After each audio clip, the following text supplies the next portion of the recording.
भारत को आज के आधुनिक भारत से जोड़ने की एक पहल है। महाभारत के युद्ध में कौरवों की और 11 अक्षौहिणी सेना और पांडवों की ओर से 7 अक्षौहिणी सेना ने भाग लिया था। यानी इस युद्ध में सभी महारथियों की सेनाओं को मिलाकर करीब 50 लाख से ज्यादा लोगों ने भाग लिया था।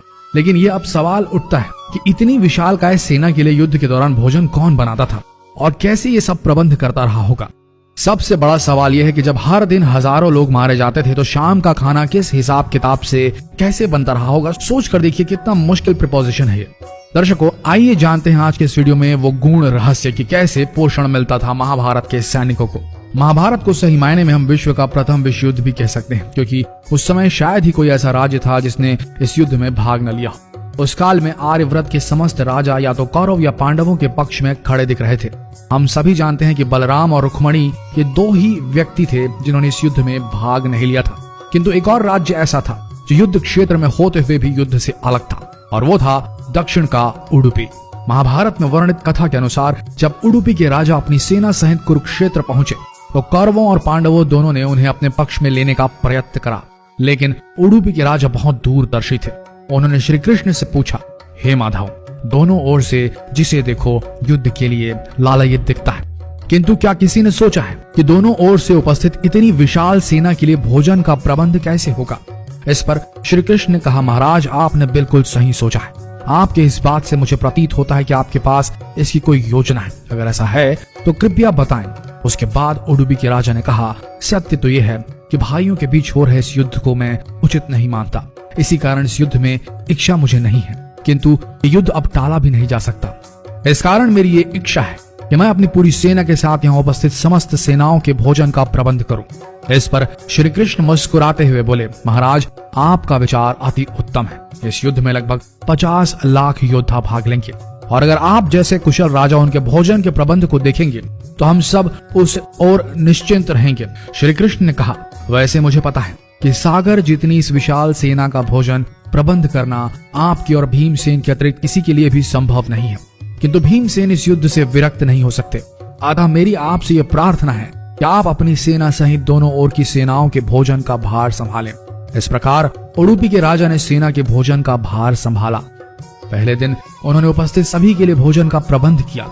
उनकी कुशलता ऐसी थी कि दिन के अंत तक गिन के एक भी दाना बर्बाद नहीं होता था। जैसे जैसे दिन बीतते गए योद्धाओं की संख्या बहुत ही कम होती गई। दोनों ओर के योद्धा ये देख के आश्चर्यचकित हो जाते थे कि हर दिन के अंत तक उडुपी नरेश केवल उतने ही लोगों के लिए भोजन बनाते थे जितने वास्तव में उपस्थित रहते थे।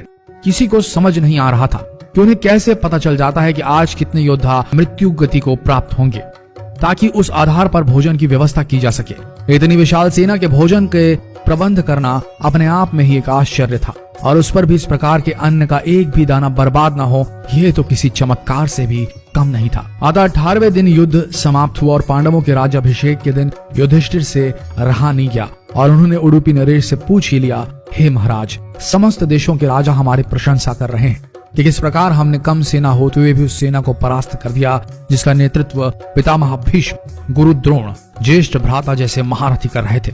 किंतु मुझे लगता है कि हम सबसे अधिकांश प्रशंसा के पात्र आप हैं, जिन्होंने न केवल इतनी विशाल सेना के लिए भोजन का प्रबंध किया, अपितु ऐसा प्रबंध किया कि एक दाना भी अन्न का व्यर्थ न हो पाया।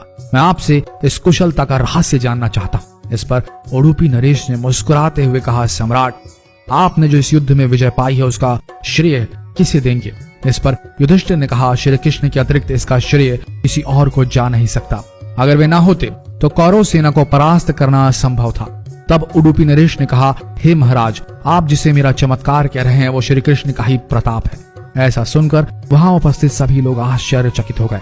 तब उडुपी नरेश ने इस रहस्य से पर्दा उठाया और कहा, हे महाराज, श्री कृष्ण प्रतिदिन रात्रि को मूंगफली खाते थे। प्रतिदिन शिविर में गिन के मूंगफली रखी जाती थी और उनके खाने के पश्चात गिनकर देखी जाती थी उन्होंने कितनी मूंगफली खाई है। वे जितनी मूंगफली खाते थे उसके ठीक 1000 गुना सैनिक अगले दिन युद्ध में मारे जाते थे। अर्थात वे अगर 50 मूंगफली खाते थे तो समझ आता था कि अगले दिन 50,000 योद्धा युद्ध में मारे जाएंगे। इसी अनुपात में अगले दिन भोजन कम बनाया जाता था। यही कारण था कि कभी भी भोजन व्यर्थ नहीं हुआ। श्री कृष्ण के इस चमत्कार को सुनकर सभी उनके आगे नतमस्तक हो गए। यह कथा महाभारत के सबसे दुर्लभ कथाओं में से एक है। कर्नाटक के उडुपी जिले स्थित कृष्ण मठ में यह कथा हमेशा सुनाई जाती है। ऐसा माना जाता है कि इस मठ की स्थापना उडुपी के सम्राट द्वारा ही करवाई गई थी, जिसे बाद में श्री माधव आचार्य जी ने आगे बढ़ाया। तो दर्शकों, उम्मीद करते हैं कि आज की ये प्रस्तुति पसंद आई होगी आपको और आप समझ गए होंगे कि पोषण वही सही है जिसका एक दाना भी व्यर्थ न जाए। शायद आप इस गुण रहस्य को समझ गए होंगे और अगली बार अपनी थाली में खाना छोड़ने से पहले सोचेंगे जरूर। तो मिलते हैं अगले दिलचस्प वीडियो में, तब तक के लिए बने रहिए इस पेज के साथ और हो सके तो जो भी आपको लगे इस ज्ञान को जितना हो सके इस वीडियो को शेयर करें, ताकि हमारा देश पुरातन भारत जो था उससे जुड़ सके आज का आधुनिक भारत। मिलते हैं अगले दिलचस्प वीडियो में, तब तक के लिए आप सबका धन्यवाद।